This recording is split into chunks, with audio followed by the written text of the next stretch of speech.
HBO Max, Restructure. Let's go through this quickly. This article came out over the weekend, Variety. HBO Max halts originals in parts of Europe in major restructure.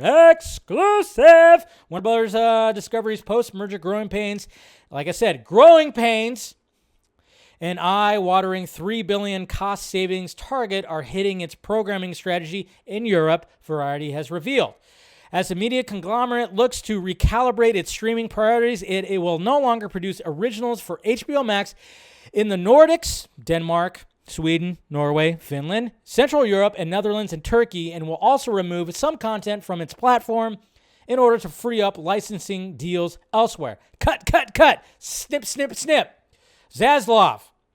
As we continue to work on combining HBO Max and Discovery Plus into one global streaming service showcasing the breadth of content across Warner Brothers Discovery, we are reviewing our current content proposition on the existing services.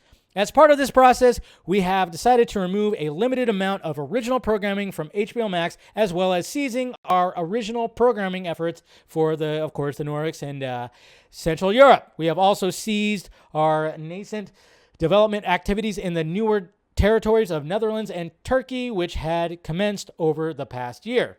So cut, cut, cut, snip, snip, snip. Another thing that he's also doing too, when it comes to CNN, this is CNN, which desperately needs help because CNN keeps tanking in ratings because they keep posting a lot of weird, I don't know. They don't post things right sometimes. But this article right here from Bloomberg also says Warner Brothers Discovery CEO Zaslav chats Netflix, CNN, and at Sun Valley right here. He says, in a world that changed, and it's not about how much, it's about how good.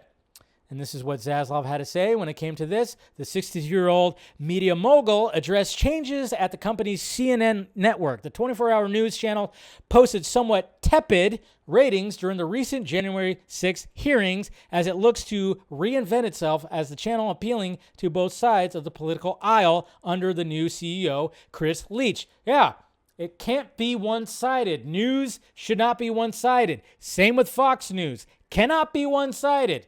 Same with MSNBC. Can't be one-sided. It's just got to be fucking news. But he said Chris is doing a great job pivoting CNN, journalism first. America needs a news network where everyone can come and be heard. So there you go. Trying to clean up CNN as well. Just can't be one-sided. I mean, I tell you, sometimes when I'm just looking at the timeline, I'm like, are there two movies that are happening right now? What the fuck? I mean, what is CNN saying? What is Fox News saying? It's all just, what I'm seeing is something different than you two fucks. Like, what the hell is happening here? You're trying to point the finger that, and, especially with the recent thing that happened, and, my condolences to the families that suffered, the tragedy that happened yesterday in, near Chicago when it came to the July 4th parade, and there was shots, there was a shooting that happened, which is it's just becoming the norm when it comes to all this shit. But what I fucking hate, and what I see the norm is both sides are trying to figure out, was the shooter on their side or our side? And they got to figure that out. And then when they figure that out, they point to their yep, see? Yep, they were on your side. Get your boy. That's on your side. That's you. That's you. It's all fucking finger pointing.